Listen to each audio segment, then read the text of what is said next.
la question de Rosh Hashanah comme on pourrait aborder la Saint-Sylvestre. Bon, a priori, aucun rapport. Dans tout, aucun rapport. Dans tout. Puisque on mange de la citrouille, des dattes et je sais pas quoi encore, à la place d'aller en boîte. Déjà. On va faire plutôt kidouche sur du vin que sur du champagne. Et puis il y a des petites nuances. Petites nuances. C'est que la Saint-Sylvestre, ça se fête essentiellement le 31 décembre. Alors que Rosh Hashanah, ça se fête le premier jour du mois de Tishri. Donc, il y a comme une impression que la Saint-Sylvestre, c'est l'aboutissement de quelque chose. Donc, c'est la fin de l'année. Alors que, peut-être, c'est pas sûr, mais enfin, il y a des chances, Rosh Hashanah, ça soit le commencement de l'année. Donc, quelque chose de complètement nouveau. Alors, on va essayer de voir, par différents moyens, qu'est-ce qui peut constituer la spécificité de Rosh Hashanah.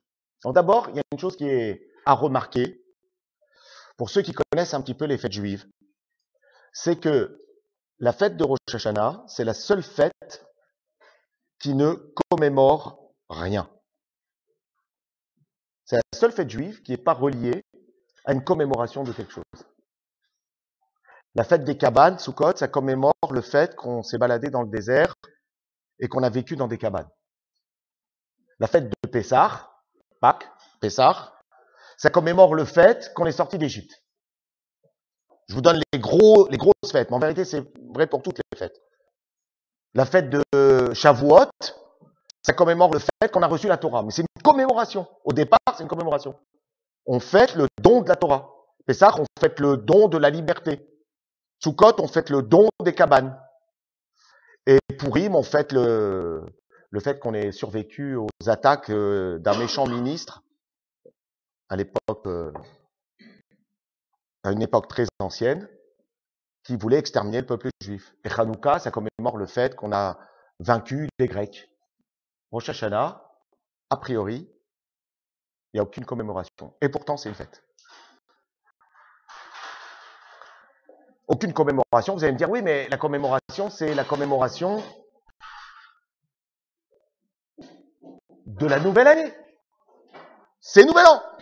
Ça suffit, ça, la commémoration du Nouvel An. En fait, ce qui est intéressant, c'est que quand on regarde la fête de Rosh Hashanah, elle a une appellation dans la Torah. Elle s'appelle Yom HaZikaron, le jour du souvenir. C'est très bizarre parce que pour une fête qui commémore rien, on l'appelle quand même le jour du souvenir. Alors qu'en fait, on aurait dû appeler toutes les autres fêtes la fête du souvenir. Justement pas celle-là. La seule qui ne nous fait rappeler de rien, c'est celle qu'on appelle la fête du souvenir. La question, ça va être de savoir souvenir de quoi. Puisqu'on ne se commémore rien. Il n'y a pas de fête, il n'y a pas d'événement historique majeur. Dans les autres fêtes, on dit, c'est le jour de du don de la Torah, c'est le jour de la sortie d'Égypte, c'est le jour de notre liberté. Là, on dit pas, on mentionne pas, mais on dit juste, c'est le jour du souvenir. Souvenir alors qu'on n'a rien à se rappeler.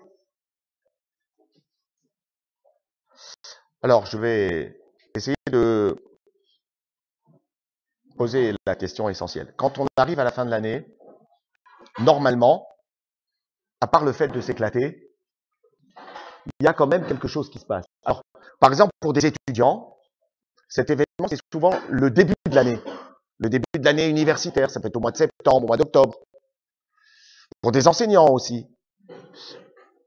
Il y a, à tout moment de démarrage de quelque chose, quand on commence quelque chose de nouveau, il y a toujours l'idée de faire une sorte de bilan. Qu'est-ce qu'on a fait? Qu'est-ce qu'on va faire? Le souvenir de Rosh Hashanah, c'est peut-être un souvenir très simple. C'est se rappeler d'une chose très simple. Puisqu'on va démarrer quelque chose de nouveau, la semaine prochaine, on va démarrer quelque chose de nouveau. De quoi faut-il se rappeler pour démarrer quelque chose de nouveau? Alors vous allez me dire, il faut se rappeler de ce qu'on a fait pendant l'année. Peut-être c'est ça. Mais je crois que la notion de Yom HaZikaron jour du souvenir, du rappel, c'est peut-être l'idée que c'est le moment où il faut se souvenir de soi. C'est-à-dire se rappeler à soi-même. Se réveiller à soi-même. S'il n'y avait pas de Nouvel An, s'il n'y avait pas de Rosh Hashanah, la vie suivrait son cours normalement, comme d'hab. Le fait qu'il y ait une espèce de rupture, stop, et là, il y a une année qui finit, il y en a une autre qui commence. Cette idée, c'est de dire, puisqu'il y a quelque chose qui commence, alors il faudrait peut-être que je redémarre les choses d'une façon nouvelle. Comment je peux redémarrer les choses d'une façon nouvelle? Eh bien, c'est en revenant à moi-même. C'est-à-dire en étant capable de me rappeler qui je suis. De me reconcentrer sur moi, parce que pendant l'année, je suis tellement dans un truc qui s'appelle le cycle de la vie, le rush, le stress, la course en avant, il faut tout le temps faire des choses. Il y a un moment où ça s'appelle stop. Stop, ça veut dire quoi? Et tu penses à toi ou pas? Qui tu es? Qu'est-ce que tu fais? Qu'est-ce que tu as fait? Qu'est-ce que tu veux faire? Je crois qu'une des notions essentielles du Yom HaZikaron, jour du souvenir, le souvenir, ça veut dire quoi? Ça veut dire se rappeler de soi. C'est-à-dire être capable de revenir un instant sur soi-même et de se poser des questions sur soi. Qu'est-ce qu'on fait? Alors, qu'est-ce qu'on fait? Effectivement, ça veut dire que on fait un bilan, forcément. Se rappeler qui on est, c'est forcément se rappeler qu'est-ce qu'on fait. Pour savoir qui on est vraiment, il faut regarder ce qu'on fait. Il y a beaucoup de gens qui se posent des questions sur eux-mêmes, sur les divans des psychanalystes, ils ont bien raison, hein. Mais d'un autre côté, la vraie question à se poser, pour nous, c'est qu'est-ce que je fais? En fonction de ce que je fais, je vais peut-être avoir une interprétation de ce que je suis. Parce que chacun peut tirer des leçons sur lui-même, dire je suis ci, je suis ça, je suis comme ci, je suis comme ça. Mais entre la théorie et la réalité, il y a un grand décalage. Pour savoir vraiment qui on est, et c'est pas évident, il faut déjà se poser la question de nos actions. Où nous en sommes, qu'est-ce que nous faisons, en quoi ce que je fais ça me plaît, en quoi ce que je fais ça me plaît pas. Et à partir de là, je vais peut-être comprendre s'il y a une cohérence entre ce que je pense être et ce que je fais, et puis ce que je suis vraiment. C'est peut-être ça l'idée de Rosh Hashanah. L'idée de Rosh Hashanah, vous savez, on sonne le chauffard.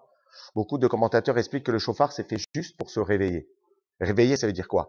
Réveiller d'une forme de torpeur de soi. On est tellement habitué à soi-même, on vit tellement avec soi, on traîne notre identité partout, qu'on la voit plus. Le chauffard, cette corne-là dans laquelle on sonne le jour de Rosh Hashanah, c'est en vérité pour réveiller quelque chose en nous-mêmes qu'on n'a pas l'habitude d'entendre. Qu'est-ce que c'est ce qu'on n'a pas l'habitude d'entendre? Qu'est-ce qui est en nous qu'on n'a pas l'habitude d'entendre? Je vais vous dire, et ça peut paraître un petit peu surprenant, vu parfois la conception qu'on se fait des fêtes juives, et notamment de Rosh Hashanah, jour du jugement. C'est un jour un peu grave, hein, Rosh Hashanah. C'est vraiment pas une teuf. Hein. D'un certain point de vue, Rosh Hashanah, ça n'a rien d'une teufée. C'est un truc assez angoissant. Ça s'appelle Yom Hadin. Je ne vais pas m'étaler là-dessus, mais jour du jugement, ça veut dire qu'on est jugé à Rosh Hashanah. L'humanité entière passe devant Dieu, en jugement. C'est flippé. Je crois que l'idée de se réveiller à soi, c'est une chose qu'on n'a pas tellement l'habitude de faire, et on avait déjà parlé de ça dans certains cours, c'est se réveiller à certaines des qualités qu'on a et qu'on ignore. Ouais. Quand on est tout le temps en train de faire des choses, on n'a pas tellement le temps de regarder en soi les choses qui sont bien. Pas tellement de temps. Et puis surtout, on a été très souvent éduqués, et dans le système français peut-être encore plus qu'ailleurs, on a été très souvent éduqués à regarder ses défauts. C'est le genre d'éducation qu'on a reçu. Nous, on a été formés. Peut-être vous un peu moins. Moi, je sais que ma génération, c'est une génération des défauts. C'est-à-dire, c'est bien, mais il y a ça, il y a ça, il y a ça, il y a ça, il y a ça. Ouais. C'est-à-dire qu'on a l'habitude d'entendre beaucoup plus ce qui ne va pas que ce qui va.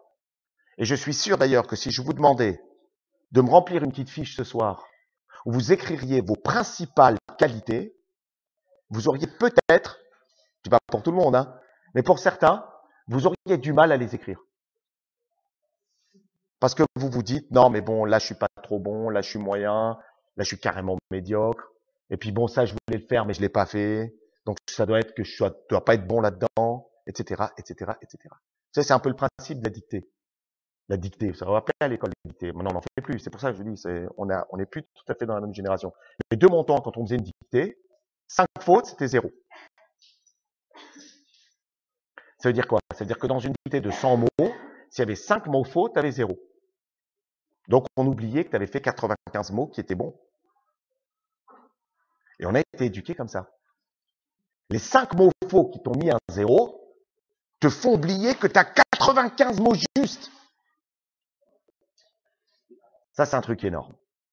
À part ça, l'homme est extrêmement sensible aux reproches qu'on lui fait. C'est pour ça d'ailleurs que des fois, ça fait très mal. Donc, quand quelqu'un vous fait un reproche, même si vous le prenez mal et que vous lui répondez, quelque part, ce défaut qu'on signale chez vous, vous atteint. Il arrive à faire mouche. C'est comme ça. Parce qu'au fond, on est vulnérable.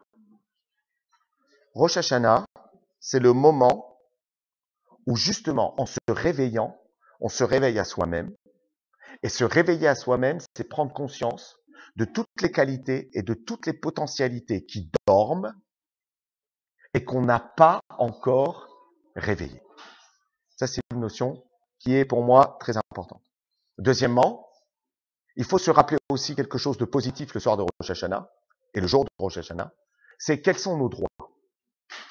C'est-à-dire, qu'est-ce que j'ai le droit, en fonction de mes qualités et de mes potentialités, qu'est-ce que j'ai le droit de demander à la vie? On va essayer d'expliquer après ce que ça veut dire, mais vous savez que vous avez des droits sur la vie. Vous avez le droit de demander des choses à la vie. Alors bien sûr, c'est pas forcément parce qu'on les demande qu'on les obtient.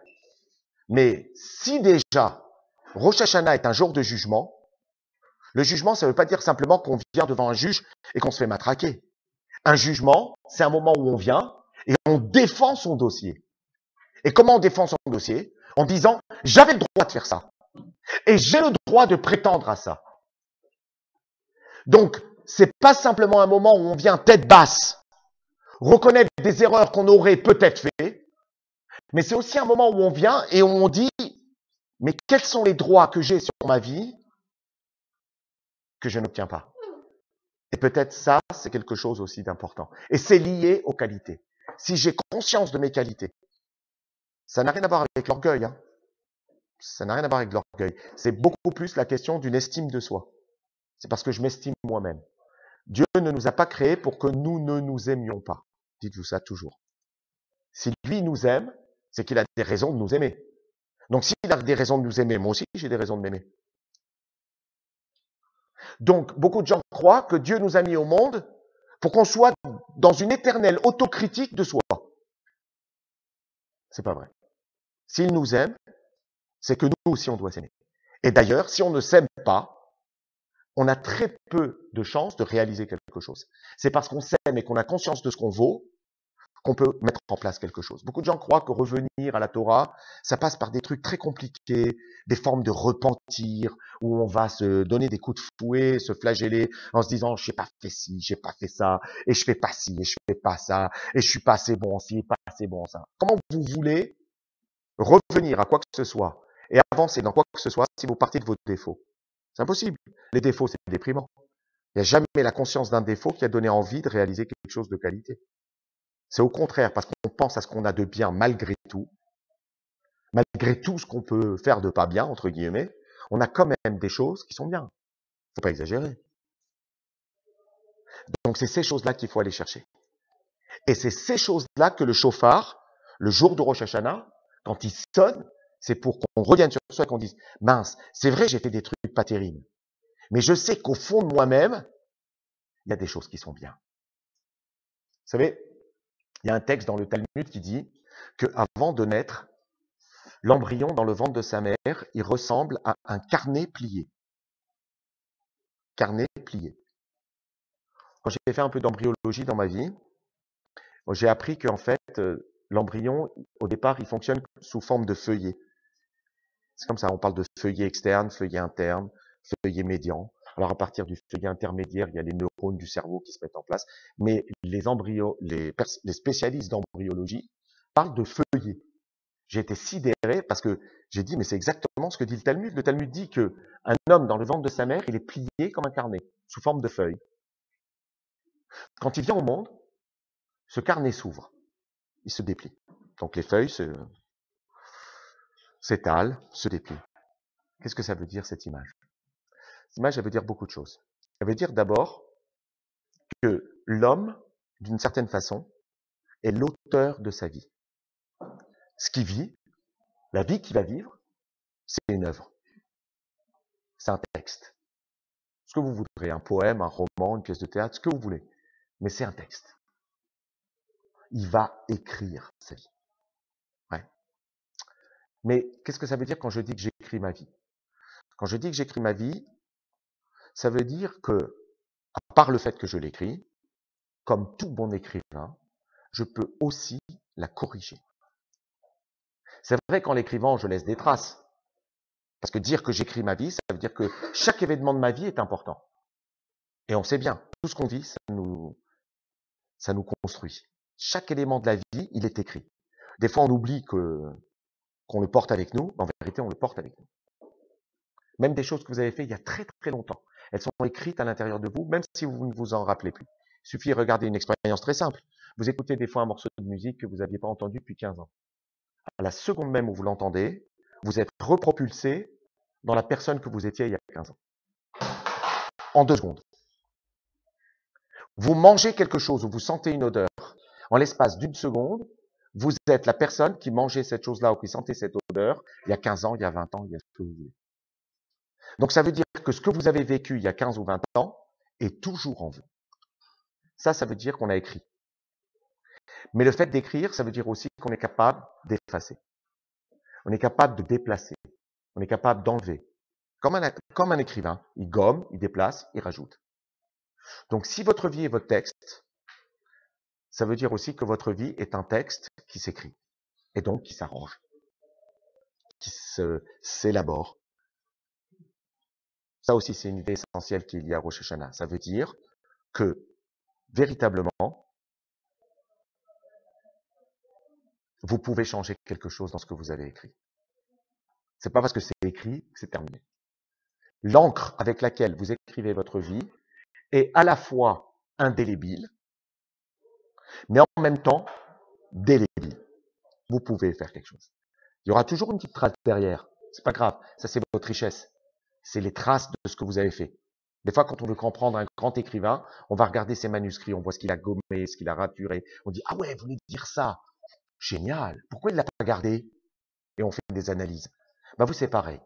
C'est vrai que ça laisse une trace dans le parchemin, mais en même temps, vous pouvez gommer et vous pouvez avancer. Écrire un nouveau chapitre. Chaque jour, vous écrivez un nouveau chapitre. Les commentateurs expliquent que l'homme, c'est un livre ambulant. Chaque moment qu'il vit, il est en train d'écrire une page. Chaque moment qu'il vit. En même temps, quand on dit que c'est un carnet, on explique on parle d'un carnet on parlerait d'un carnet d'un commerçant. Vous savez, les commerçants, ils ont des carnets. Vous allez dans une Macolette en Israël, ils ont plein de carnets. Dans les épiceries, dans le carnet, qu'est-ce qu'il y a marqué? Ben, l'argent qu'on me doit et éventuellement l'argent que je dois. Je fais mes comptes. Je marque, je dois 200 € à telle personne. Et 500 € me sont dus par telle personne. Ce carnet-là, le jour de Rosh Hashanah, vous l'amenez avec vous. C'est vrai que vous devez des fois des petites choses. Vous avez fait des choses peut-être qui n'étaient pas réglo. Vous avez oublié d'aller voir telle personne qui était malade. Vous avez oublié d'aider telle personne que vous pouviez aider. Tout est possible. Mais en même temps, vous avez aussi des droits. C'est-à-dire, on vous doit quelque chose. Qu'est-ce qu'on vous doit? On vous doit une récompense pour les bonnes choses que vous avez faites pendant l'année. Même ça, à Rosh Hashanah, ça se négocie. Il n'y a pas que le côté problème de difficultés, de choses mal faites. Il y a aussi des choses qui ont été bien faites, sur lesquelles on vous doit quelque chose. Rappelez-vous aussi de ces choses-là le jour de Rosh Hashanah. Ça, c'est quelque chose qui est aussi important.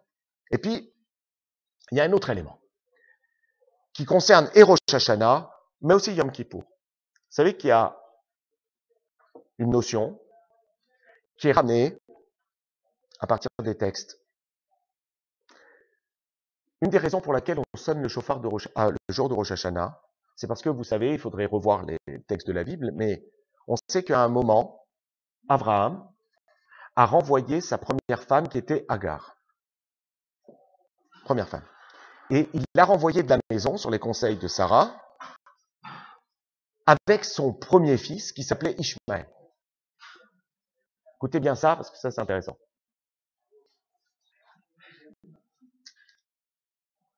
Allez-y, allez-y.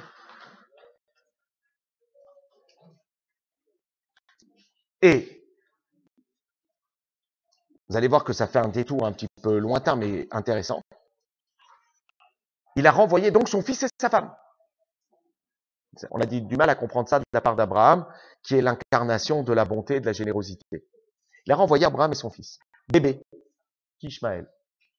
Elle s'est retrouvée perdue dans le désert. Au bout d'un certain temps, forcément, elle n'avait plus de quoi boire et de quoi manger. Et le bébé s'est mis à pousser des cris. Et Dieu,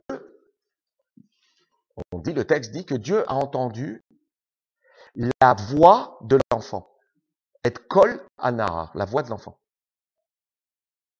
C'est la raison pour laquelle, le premier jour de Rosh Hashanah, on lit ce texte à la synagogue. Parce que la voix de l'enfant, c'est comme la voix du chauffard. Kol hanahar, c'est kol shofar. La voix de l'enfant qui pleure, c'est la voix du chauffard. Il a entendu cette voix. Et il l'a entendu, le texte nous dit, Ba'asher Usham, tel qu'il était à ce moment-là. On sait que dans la suite de l'histoire, Ishmaël va avoir pas mal de complications avec le peuple juif. Dans l'histoire du peuple juif, Ishmaël a créé des gros problèmes. Jusqu'à aujourd'hui.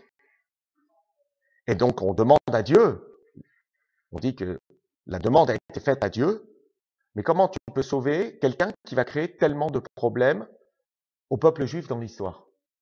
Et la réponse c'est, je le vois tel qu'il est maintenant. Tel qu'il est maintenant, c'est un bébé qui a soif. Il faut donc que je me préoccupe de lui amener à boire. L'une des raisons essentielles pour lesquelles nous lisons ce texte le jour de Rosh Hashanah, c'est parce que, à Rosh Hashanah, mais aussi à Yom Kippour, Dieu nous voit tels que nous sommes à ce moment-là. Il fait abstraction, si nous sommes dans une authenticité à ce moment-là, si nous sommes vraiment dans une demande sérieuse, que nous sommes vraiment dans cet éveil à nous-mêmes, tout ce que je vous ai expliqué, eh bien Dieu fait comme abstraction de ce qu'il y a eu avant et éventuellement de ce qu'il y aura après. Il nous voit dans notre sincérité à ce moment-là. Il y a beaucoup de gens qui me disent « Ouais, mais moi, qu'est-ce que je vais faire? Je vais aller à Rosh Hashanah, Kippour. Bah, de toute façon, toute l'année, je fais n'importe quoi. C'est pas parce que je vais un jour à la synagogue que ça va changer quelque chose. » Genre de truc que j'entends souvent. Quelqu'un me dit « Ouais, je vais aller à la synagogue à Kippour. Je vais pas manger, je vais prier, tout ça. Mais bon, c'est une comédie, quoi. Je fais semblant. Le lendemain, je vais recommencer à faire mes trucs. Je veux dire, je vais pas juste un jour avec le bon Dieu faire style que ça m'intéresse. C'est juste un jour. » Je dis non, mais c'est pas grave, on sait jamais. Parce que peut-être juste ce jour-là, à un moment donné, tu vas être atteint par un truc. Tu vas ressentir quelque chose. Et à ce moment-là, Dieu va te regarder tel que tu es à ce moment-là. Il va pas faire référence à ton passé ou à ton avenir, il n'y a pas de problème. Tel que tu es, tente ta chance, tel que tu es. Oublie ce qu'il y a avant et ne pense pas à ce qu'il y aura peut-être après. Fais ce qu'il y a à faire maintenant. En passant, il y a une personne qui m'avait dit une fois, mais je viens pas moi à Kippour parce que j'ai l'impression que je joue la comédie. J'ai dit, mais qu'est-ce que tu fais quand tu viens à Kippour? Je dis, ben je viens, je prie, je demande à Dieu et tout ça, mais comme je fais tellement de trucs bidons avant et tellement de trucs pas normaux après, j'ai l'impression que le jour de Kippour, je viens, je fais ça, je me sens pas bien, j'ai l'impression que je joue la comédie. Je dis, mais non, mais inverse l'histoire. Dis-toi peut-être que avant et après, tu joues la comédie, et à ce moment-là, tu es vraiment toi-même. C'est pas une question de quantité, c'est une question de qualité. Peut-être que juste à ce moment-là, c'est toi. La personne qui est là, c'est toi. C'est ça qu'il faudrait arriver à essayer d'intégrer. Souvent, on n'a pas envie de faire, on n'a pas envie d'aller, on n'a pas envie de se mettre ces choses-là en tête parce qu'on se dit, bah, de toute façon, ma vie, je fais tellement de trucs à côté que bon, ça va pas changer grand-chose. Si, ça peut tout changer. Alors cette idée, elle contredit un petit peu ce que je vous ai dit sur l'histoire du carnet. En vérité, c'est pas une contradiction. C'est les deux en même temps. La vie, c'est quelque chose qui laisse des traces. Je suis l'auteur de ma vie. Mais en même temps, je peux, à Rosh Hashanah, faire que tout change. Que quelque chose se mette en place qui n'a jamais existé avant. Je me saisis de ça. Et je vous ai dit comment on se saisit. C'est pas forcément en analysant ses défauts. C'est pas forcément en regardant toutes les mauvaises choses qu'on a faites. Mais c'est peut-être en regardant au fond de soi, au fond de ses qualités. Et voir qu'est-ce qu'on est capable, à partir de ses qualités, de faire. Et une chose qui, moi, me paraît presque sûre, c'est que si on va regarder dans ses qualités, on va changer quelque chose. Il y a forcément quelque chose dans notre vie qui va changer. Si on voit notre vie à partir de ce qui est bon en nous, de ce qui est bien en nous, de ce qui est faisable en nous, on peut changer quelque chose.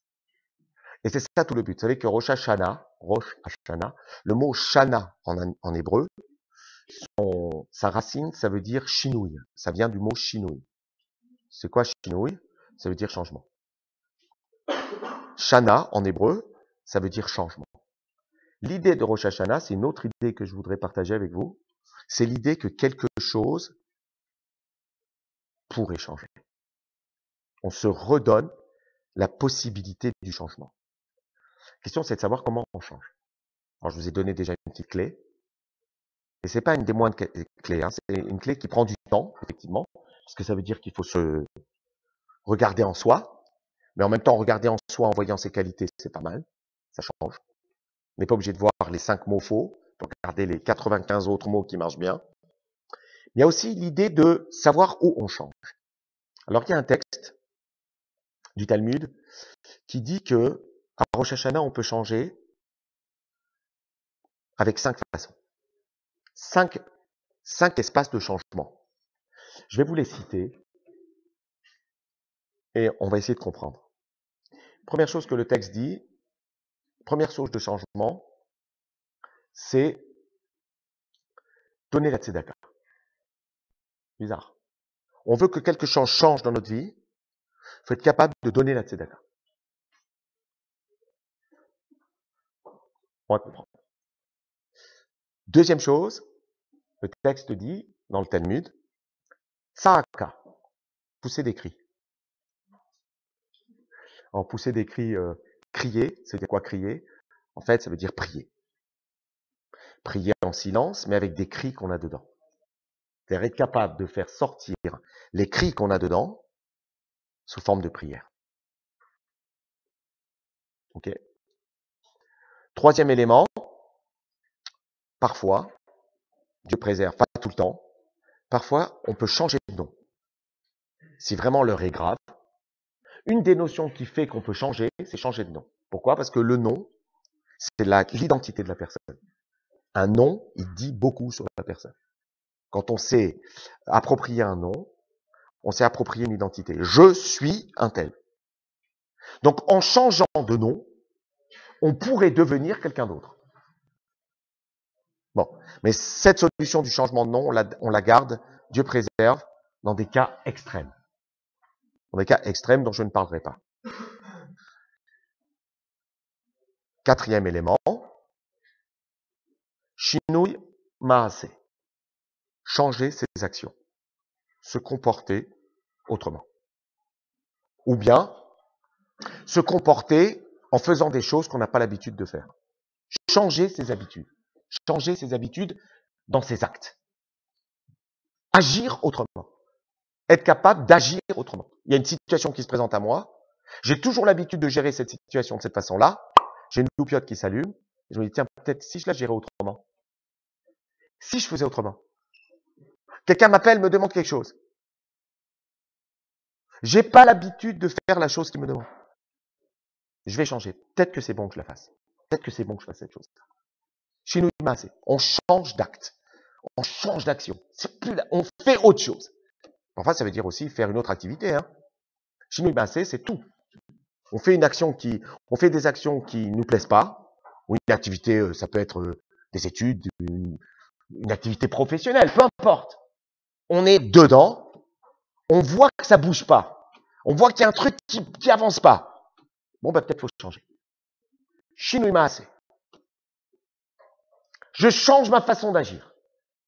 Mes habitudes, c'est de dire ça, ou de manger ça, ou de faire ça. Je change ma façon d'être. Et enfin, le dernier point, Shinui Makom. Changer de lieu. Alors, changer de lieu, il y a deux lectures. Changer de lieu, ça peut vouloir dire changer de lieu. Je prends mes valises et je me casse. Je suis pas bien là où je suis, je m'en vais. Je suis pas bien dans l'entourage où je suis. Je prends mes affaires et je dégage. Une autre notion de Shinui Makom. Shinui Makom, ça peut vouloir dire je change ma place par rapport à ma vie. C'est-à-dire, je me pose la question de ma place dans la vie que j'ai. Quelle est la place qu'on me fait? Quelle est la place qu'on m'accorde? Et en fonction de la place qu'on me fait, qu'on m'accorde, je suis content ou pas content. Si je suis pas content, je change de place. C'est-à-dire, je me représente autrement aux autres. Je n'aborde plus ma place, pas la place au sens de ville, pays, maison. Ma place, je dirais presque, ma place psychique. Où je suis psychiquement par rapport aux autres. Il y a quelqu'un, à chaque fois qu'il me parle, j'ai l'impression qu'il me domine. Pourquoi j'ai ce sentiment? À chaque fois qu'il me parle, je me sens bidon. Pourquoi? Parce que je me mets dans une place tout petit par rapport à lui. Pourquoi je suis dans ce mood-là avec lui? Pourquoi je me mets dans cette représentation-là? Dans mon boulot, il y a des personnes qui me cassent les pieds, elles me mettent dans une place qui n'est pas la mienne. Des fois, c'est une place dans la tête, même une place normale. Hein. Le bureau là-bas, derrière, au fond, dans le petit trou là-bas. Je repense à ma place. Pourquoi je suis à cette place? Peut-être qu'il faudrait que je sois dans une autre place. Changer de place, ça me change. Alors, si vous regardez objectivement ce que je viens de vous dire, il y a trois notions qui se rapportent directement à la notion de changement. Changer de nom, changer d'action, changer de place. Par contre, il y en a les deux premières, on voit pas très bien quel rapport avec le changement. Faire la tzedaka, prier. Je vois pas. C'est quoi le changement? Alors, je vous explique. Faire la tzedaka, il faut prendre cette expression au sens large du terme. C'est quoi faire la tzedaka? Faire la tzedaka, c'est donner à quelqu'un quelque chose dont il manque. Mais c'est aussi répondre à une demande. Ça s'appelle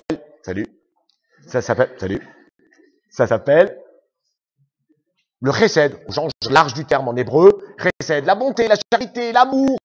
Donner. Gminut Rasadim. J'aime donner, j'aime être là pour les gens. Bon. Quel rapport avec le changement? Alors, je vous explique.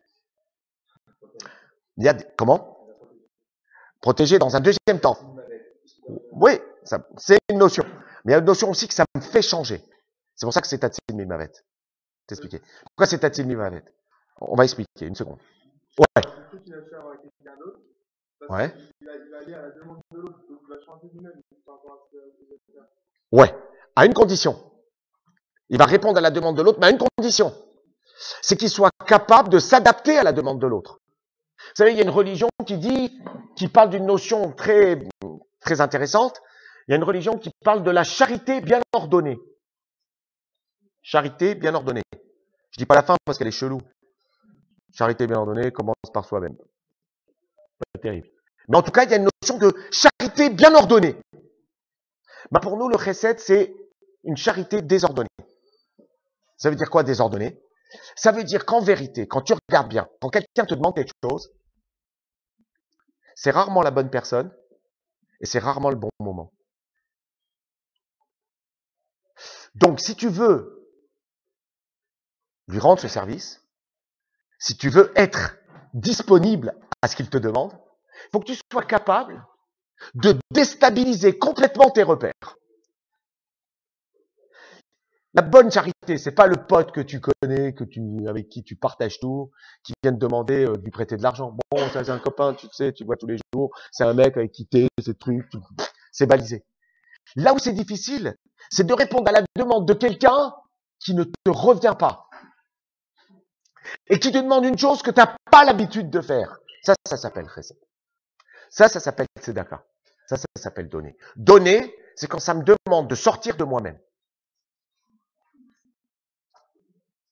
Le reste, ça s'appelle charité bien ordonnée. Sympa, mais c'est pas le top. Donc vous voyez que la tzedaka nous change, nous transforme. Alors mon ami Alexandre a dit oui, mais c'est écrit aussi que la tzedaka, elle sauve de la mort. Ben oui, c'est exactement ça. C'est-à-dire, Dieu préserve. Si quelqu'un devait à un moment donné vivre ça, Dieu préserve la mort, bien le fait qu'il fasse la tzedaka, la vraie tzedaka, ça le change. Et donc, ce qui était prévu pour lui ne lui revient plus, puisqu'il n'est plus la même personne. C'est pour ça que tzedaka tatzil mimavet. C'est pas magique. Tu vois, c'est pas, je mets une pièce et je suis sauvé. Non, c'est assez. Je mets une pièce, ça me change, donc c'est plus pour moi. Ça me revient plus. Un tout petit acte, hein.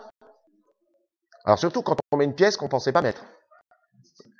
Tu vois, c'est ça le truc. C'est-à-dire que tu as mis quelque chose que tu n'avais pas prévu. Tu as changé. C'est ça un changement. C'est les changements dans une vie, on change très peu. Très difficile de changer. On fait que des micro-changements. Mais ces micro-changements, c'est des tremblements de terre. Ouais, vas-y. Ouais, mais il faut que je termine après pour la deuxième. On n'a pas expliqué le cri. Alors, juste, j'explique le cri, peut-être la réponse sera dedans, mais vas-y, je t'écoute. Vas-y.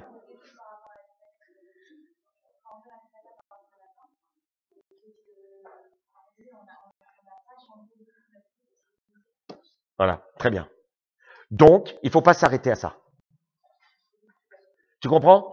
Il y a des gens aujourd'hui qui racontent que quand tu fais des actions mécaniques comme ça agit sur ta neshama. C'est super. Très bien. T'arrêtes dans la rue, ils te font faire des trucs, t'as rien compris, tu passes ton chemin. C'est pas grave. Toi, t'as rien compris, ta neshama, elle a compris. C'est mignon. Mais le bout du truc, c'est quand même qu'il y a quelque chose qui se bouleverse en toi. On peut pas répéter des actions indéfiniment sur le mode du rituel creux. C'est beau un certain temps, mais à un moment, il faut bien investir quelque chose.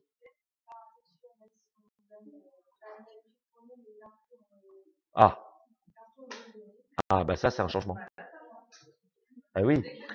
J'ai dit à Alexandre, le fait que tu donnes, par exemple, une pièce que tu avais prévue pour acheter un petit pain au chocolat, c'est un truc énorme. C'est pas des grands. On croit que les bouleversements qu'on attend de nous, c'est des bouleversements de malades.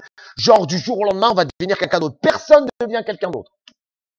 Faudrait 20 vies pour pouvoir bouger sur un tout petit truc de ce qu'on est.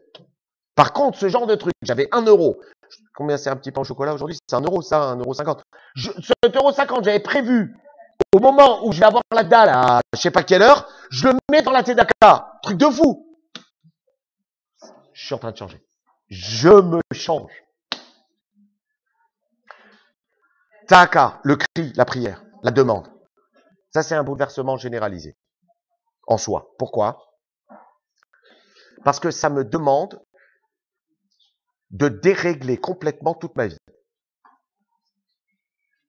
Bah ouais. Moi, en général, le matin, quand je me réveille, Et une fois que je me réveille, je prends le petit-déj. Puis quand je prends le petit-déj, je suis bien, je vais bosser. Ouais. Il y a la tefila le matin. C'est pas évident, ça. Ça, c'est pas évident. Je suis au top, là. Je veux juste aller bosser. Ouais, je suis prêt. J'ai pris ma douche. Je suis au top. Je veux bosser. Non, je vais pas bosser. Je mets les têtes. Ça veut dire que, avant de plonger, j'ai dit, tiens, il y a peut-être un truc à faire. J'ai bouleversé mon emploi du temps. Soit j'ai commencé plus tard, soit je me suis levé plus tôt. Mais en tout cas, j'ai bouleversé quelque chose dans mon emploi du temps. Prenons la prière de l'après-midi, Mincha. Je suis en plein dans le taf. Je regarde l'heure, c'est l'hiver. Il faut faire Mincha avant 5h moins 10. Je suis en plein dans le boulot, j'appelle, j'ai un truc. Pousse! T'arrêtes tout. Faut faire Mincha. J'ai rien à demander. C'est pas grave, fais Mincha. T'as fait une interruption de programme. T'as carrément bougé tes horaires, tes machins. Tu t'es enfermé des fois dans une pièce. Des fois, on est dans des endroits où on sait pas où on est. Sans faire Mincha. Le soir, j'ai juste envie d'aller rentrer chez moi, de me mettre devant ma télé, voir mon match, aller dormir. Je mets une espèce de décalage horaire dans ma vie. La tfila, ça commence par ça. C'est pas tellement ce qu'on dit dans la tfila. C'est déjà le temps de la tfila. Parce que vous savez que c'est pas pour rien que les tfilotes, les prières dans le judaïsme, elles sont liées à un temps précis. Avant l'heure, c'est pas l'heure. Après l'heure, c'est plus l'heure. C'est terrible, hein? Moi, je pensais que prier, on pouvait appeler Dieu à n'importe quel moment. Vu les réseaux horaires, il a tous les fuseaux dans les mains, lui. Pourquoi si je fais après 17h12, c'est mort? Et pourquoi si je fais avant 20h22, c'est cuit? Les gens comprennent pas, des fois. Ça m'est arrivé des fois à la Sina, on avait fini trop tôt, il fallait attendre 20 minutes avant l'heure d'arrivée. J'ai dit, mais ça va, c'est le bon Dieu, il va écouter quand même. Non, non, non, il écoute qu'à partir de 20h22. Ça a l'air complètement débile. Ben, pourtant, ça a l'air débile, mais c'est pas débile pour moi. C'est-à-dire l'homme que je suis. Mais il faut que j'attende. Mais j'ai plein de trucs à faire. Ben, c'est pas grave, tu décales. Le fait que tu sois capable de décaler dans un emploi du temps de malade, dans le boulot qu'il y a à faire, dans les choses qu'il y a à faire. Tu dis, j'attends 20h22. C'est terrible. L'horaire de Mincha Arvit pendant le mondial, c'était une catastrophe. On arrivait, c'était la fin de la première mi-temps. C'est horrible. Combien de premières mi-temps on a raté? C'est pas grave. En ratant la première mi-temps, on a réussi quelque chose, à changer quelque chose en nous. On est passé à un truc. Ça, c'est quelque chose de malade. Donc vous voyez qu'en vérité, la prière et la tzedaka, c'est complètement lié au changement de nom, changement de lieu, changement d'adresse, changement d'action, changement de ce que tu voudras. C'est les mêmes changements. Et ils sont cités en premier parce que c'est les vrais changements. C'est-à-dire, si tu es capable de bouger un truc comme ça dans ta vie, décaler d'un quart d'heure, t'enfermer dans une pièce l'après-midi parce que t'es en plein boulot et que les mecs ils t'appellent le truc, et que tu fais mincha. D'ailleurs, c'est la seule prière qui s'appelle une offrande. Mincha en hébreu, ça veut dire offrande. Ouais, les autres prières s'appellent matin, soir. Bon, c'est clair ça. Mais celle de l'après-midi, elle s'appelle pas après-midi. C'est bizarre. Elle s'appelle mincha. C'est-à-dire quoi mincha? Oblation. Bon, c'est un gros mot, mais oblation, ça veut dire donner. Bah ouais, il n'y a pas de pire dans une journée d'arrêter et de prier. C'est un truc de fou. Si tu es capable de le faire, ça t'a vraiment donné quelque chose. Ça, c'est l'idée vraiment d'une transformation en positif. J'ai donné quelque chose de moi-même. Et vous savez, c'est vrai que nous, on a été beaucoup éduqués à l'idée que le bonheur, ça vient de ce qu'on prend. On nous a gavé de ça. C'est-à-dire, si tu as l'iPhone 6, tu seras heureux. Bah ouais. Si tu as telle paire de pompes à tel moment, tu seras heureux. C'est-à-dire qu'on nous a éduqués à l'idée qu'on est heureux quand on possède. La Torah, elle nous dit le contraire. On est heureux quand on donne. Et la vérité, vous verrez, si vous donnez à des moments, vous êtes capable de donner, vous verrez que vous allez ressentir un bien-être qui est nettement supérieur à celui qui prend. Et en plus, c'est un bien-être qui reste. C'est-à-dire, vous vous en rappelez, ça habite en vous. L'iPhone 6, il est génial. Mais vous verrez, dans 6 mois, on attendra déjà le suivant. On s'en fout. Enfin, dernier point. Je termine par ça. Vous savez que Rosh Hashanah, il y a quand même, je vous ai raconté un truc au début, je vous ai dit, ça commémore rien. En fait, ça commémore une chose. C'est marqué dans les textes. Ça commémore le jour de la naissance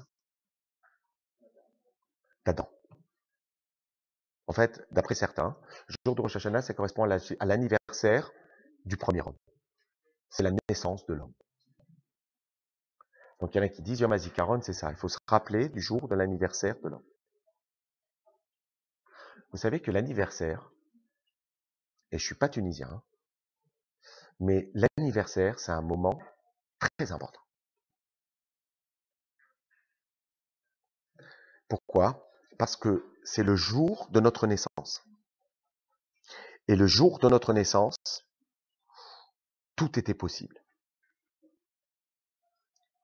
Et donc la raison pour laquelle on fête l'anniversaire, c'est parce que le jour qui correspond à l'anniversaire, c'est un jour où on peut reprendre des énergies positives. C'est pour ça qu'il faut faire les anniversaires. Moi, j'aime bien. Happy birthday. Top. Pourquoi? Parce qu'on se replace dans une forme de bénédiction du jour de la naissance. Il y a plein de fluides positifs le jour de l'anniversaire. Je suis même pas sûr que la raison pour laquelle on allume des bougies sur le gâteau, pourquoi on allume des bougies sur le gâteau? Bizarre. Les bougies, c'est quelque chose de spirituel. Pour nous, Ner Hashem, Nishmat Adam. La bougie de Dieu, c'est l'âme de l'homme. Donc on rallume son âme le jour de l'anniversaire. Ben, le jour anniversaire, c'est Rosh Hashanah, c'est l'anniversaire de l'humanité, c'est l'anniversaire de l'homme. Ben, il faut profiter de ce jour pour aller prendre les énergies positives. Vous allez vous me dire, j'arrive pas à penser à mes qualités. J'arrive pas à penser à mes potentialités. Eh bien, les jours d'anniversaire, on y arrive. Pas seulement parce qu'on nous fait un cadeau, ou parce qu'on nous fait un gâteau, ou parce qu'on nous allume des bougies, mais c'est aussi parce qu'on est dans un bon moment. C'est un moment positif. C'est un moment propice. Et donc, les moments propices, il faut les saisir. Pour ceux qui ont l'habitude de faire Rosh Hashanah de manière, on va dire, rituelle, vous savez que le soir de Rosh Hashanah, on mange des légumes. On fait des bénédictions sur des légumes. Ouais, de la citrouille, du céleri, du sésame, de la pomme dans le miel. Ouais. Vous savez pourquoi? Si je vous dis la raison, c'est une raison débile. C'est parce que le nom du légume qu'on mange, ouais, elle est sympa. Par exemple, on mange du carti, ouais, c'est un légume qui s'appelle le carti, parce que d'une certaine façon, le mot carti, ça veut dire retrancher, enlever les ennemis de nous. On mange de la tête d'agneau, de la tête de poisson. Pourquoi? Pour être à la tête et pas à la queue. Alors si on veut, moi je le fais, je mange des bananes. Pourquoi? Parce que banane, c'est bananer. Sans se faire bananer. Voilà, c'est ça l'idée. Complètement. Et c'est un truc sponsorisé, hein. Vous avez des fiches avec les noms, les bénédictions, les couleurs des légumes, la grenade, les machins, tout ça. Mais vous croyez que quoi? C'est quoi? C'est des termes. Ouais, par exemple, dans la grenade, il y a plein de grains. Alors on dit qu'il y ait autant de grains, autant de mérites dans cette année qu'il y a de grains dans la grenade. Mais bon, la grenade, la pauvre, elle n'a rien à faire avec mes mérites. C'est juste des signes. Ben oui, parce que le jour anniversaire, c'est bien de voir des signes. C'est-à-dire prendre les signes et essayer de les rendre positifs. C'est pas tellement la grenade qui compte. C'est le fait que toi, en mangeant la grenade, tu te remets dans un truc positif. Tu te remets dans un système de voir la vie positif. Tu dis ça va m'enlever ce qui me casse les pieds. Ça va me faire une bonne année. Le miel, ça va faire que mon année sera douce. Mais il n'y a aucun rapport entre le miel et la douceur de la vie. C'est juste qu'il y a une métonymie entre la douceur du miel et la douceur de la vie. Il n'y a aucun rapport entre la vie et le miel. Mais je vois le miel, ou plutôt, je vois ma vie comme du miel. Ça change tout. Ça, c'est lié au positif de Rosh Hashanah. Donc, le principe, c'est que quand je vois du positif, j'espère du positif. Et quand j'espère du positif, je suis déjà dans le positif. Parce que pour le judaïsme, le fait d'aspirer à quelque chose très fortement, c'est déjà être dans la chose. Quand on n'a pas envie, on n'a pas envie. Donc on est dehors. Mais dès qu'on commence à avoir envie, on est déjà dans le truc. Donc à Rosh Hashanah, à partir de ses qualités, de ses potentialités, on s'imagine déjà dans quelque chose de bien. S'imaginer dans quelque chose de bien, c'est déjà un petit peu y être. Ça, c'est l'objectif. Donc, je résume. Rosh Hashanah, c'est l'idée qu'on se rappelle de soi. Ouais, on peut pas toujours se rappeler de soi. Quand on est tout le temps au téléphone, tout le temps en train d'envoyer des mails, tout le temps en train d'avoir un iPad ou un iPhone ou un iPod Touch dans les oreilles avec de la musique à fond, on s'oublie. Ouais, c'est facile de s'oublier. C'est plus difficile de se rencontrer. Rosh Hashanah, c'est essayer de se re-rencontrer. On peut passer une vie sans se rencontrer. Rosh Hashanah, c'est « Ah, tiens, t'es là, toi? Salut, ça va, tu vas bien ?» C'est moi. Donc, 1, se rappeler de ce qu'on est. 2, qu'on peut changer ce qu'on est. 3, qu'on n'est pas obligé de se rappeler sans arrêt de ce qu'on a mal fait. On peut être pris tel qu'on est maintenant. Tel qu'on est maintenant. 4, changer, ça veut dire aussi bouleverser ses repères psychologiques, ses repères temporels, être capable de s'ouvrir à ce qui n'est pas moi, à donner à qui n'est pas celui à qui j'ai envie, changer des choses dans mon emploi du temps, ça s'appelle changer. Et 5, saisir les éléments positifs pour essayer d'avancer. Tout le monde peut avancer, tout le monde peut se transformer, tout le monde peut bouleverser quelque chose. Et pour le judaïsme, la vie n'est pas une fatalité, l'existence n'est pas une tragédie, bien au contraire. C'est une chance, c'est une liberté, c'est une possibilité de faire. Et Rosh Hashanah, c'est justement là pour nous rappeler qu'on peut y arriver et si on se donne les moyens. Voilà. C'est fini ? C'est bon. Ça y est, c'est fini ?